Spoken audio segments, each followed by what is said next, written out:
dim grey light of the forest day was about him when he came to his senses. The spider lay dead beside him, and his sword blade was stained black. Somehow the killing of the giant spider, all alone, by himself, in the dark, without the help of the wizard or the dwarves or of anyone else, made a great difference to Mr. Baggins.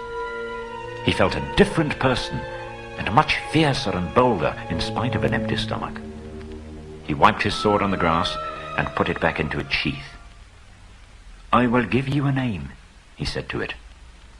"I shall call you Sting."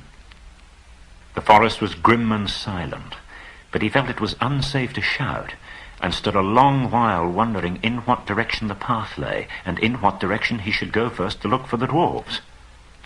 Hobbits are clever at quietness, especially in woods. Also, Bilbo had slipped on his ring before he started. That is why the spiders neither saw nor heard him coming. He noticed a black shadow ahead of him, blacker even than the forest, like a patch of midnight that had never been cleared away. He crept nearer and saw spider webs, one tangled with another. And there they were, spiders, huge and horrible, sitting in the branches above him. And ring or no ring, he trembled with fear lest they should discover him. He realized that these loathsome creatures were speaking to one another. "What nasty thick skins they have, to be sure, but I'll wager there is good juice inside." "Aye, they'll make fine eating when they've hung a bit," said another. "Don't hang 'em too long," said a third. "They're not as fat as they might be. Been feeding none too well of late, I should guess." "Kill him, I say," hissed a fourth. "Kill him now and hang him dead for a while." Bilbo was horrified to see one of the fat spiders run along a rope till it came to a dozen bundles hanging in a row from a high branch, and dangling in the shadows, a dwarvish foot sticking out of the bottom of one of the bundles.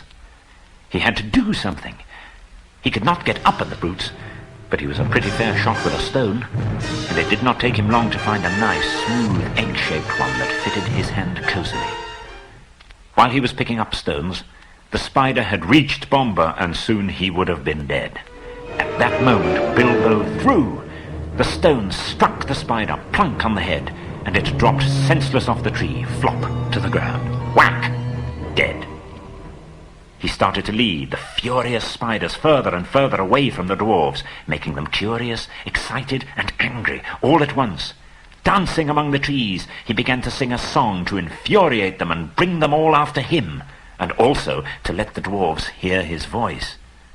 "Old fat spider spinning in a tree, old fat spider can't see me. Attercop, won't you stop? Stop your spinning and look for me. Old Tom Noddy, old big body, old Tom Noddy can't spy me. Attercop, you'll never catch me, up your tree." All the spiders in the place came after him. They were frightfully angry. Quite apart from the stones, no spider has ever liked being called Attercop. And Tom Noddy is, of course, insulting to anybody. They followed him into the forest until he had gone as far as he dared. Then, quieter than a mouse, he stole back. "Now to get them out of those bundles," he said. He managed, by leaning over, to cut most of the strong, sticky threads, and then, sure enough, with a kick and a struggle, most of Fili emerged. In this way he rescued Kili, Bifur, Bofur, Dori, and Nori. While this was going on, the other dwarves were working at the rest of the captives, and cutting at the threads with their knives. Soon all would be free. But then what? The spiders were coming back, and there looked like being a horrible battle. It looked pretty hopeless. Then the battle began. Some of the dwarves had knives, some had sticks, and all of them could get at stones, and Bilbo had his elvish dagger. Again and again the spiders were beaten off, and many of them were killed. But it could not go on for long.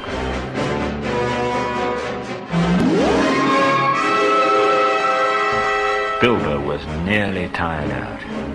Already the spiders were beginning to weave their webs all round them again, from tree to tree. In the end, Bilbo could think of no plan except to let the dwarves into the secret of his ring. "I am going to disappear," he said. "I shall try to draw the spiders off. You keep together and make in the opposite direction. To the left there. That is more or less the way towards the place where we last saw the elf fires."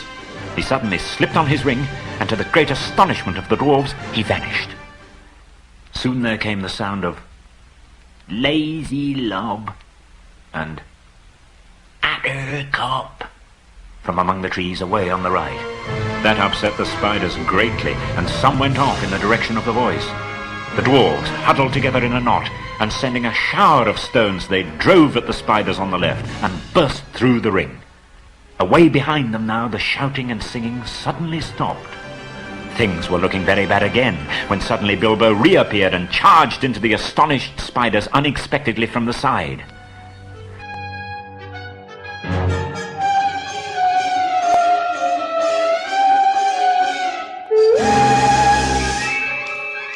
"Go on! Go on!" he shouted. "I will do the stinging!" The spiders swelled with rage and sputtered and frothed and hissed out horrible curses. But they had become mortally afraid of Sting and dared not come too near.